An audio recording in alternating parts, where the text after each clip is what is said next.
At least വെറും ഒരു ഫ്രണ്ട്ഷിപ്പിൽ start ചെയ്തിട്ടുള്ള ഒരു റിലേഷൻഷിപ്പ് ആയിരിക്കും നിങ്ങളുടേത്. അല്ലെങ്കിൽ വെറുതെ ഒരു ജസ്റ്റ് കണ്ട ബേസിൽ അല്ലെങ്കിൽ എവിടെയോ വെച്ച് നിങ്ങൾ കണ്ടുമുട്ടി പരിചയപ്പെട്ടു സംസാരിച്ചു ആ ഒരു ബേസിൽ സ്റ്റാർട്ട് ചെയ്തിട്ടുള്ള ഒരു റിലേഷൻഷിപ്പാണ് നിങ്ങളുടേത്. പക്ഷേ എപ്പോഴൊക്കെയോ അത് മറ്റ് പ്രണയത്തിലേക്ക് അതിൻ്റെ പല വകഭേദങ്ങളിലേക്ക് മാറിപ്പോയത് നിങ്ങൾ പോലും അറിയാത്ത ഒരു കാര്യമാണ്.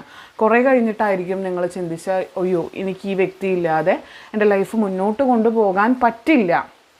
അത് നിങ്ങൾ ഒത്തിരി നിങ്ങൾ മൈൽ സ്റ്റോൺ പാസ് ചെയ്തതിന് ശേഷമായിരിക്കും ഈ ഒരു കാര്യം നിങ്ങൾ കണ്ടുപിടിച്ച്. അതുകൊണ്ട് തന്നെ നിങ്ങൾക്ക് ഒരിക്കലും അവരെ പിരിയാൻ പറ്റാത്തൊരു സ്ട്രോങ് ബോണ്ട് അവിടെ ക്രിയേറ്റ് ചെയ്തു.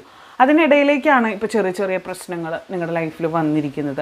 പക്ഷെ തീർച്ചയായിട്ടും ഈ പ്രശ്നങ്ങൾ നിങ്ങൾക്ക് മാറ്റാൻ പറ്റുന്ന കാര്യങ്ങളാണ്. ഒരിക്കലും അത് മാറില്ല, മാറ്റാൻ പറ്റില്ല എന്നുള്ളൊരു സംഭവമേ ഇല്ല.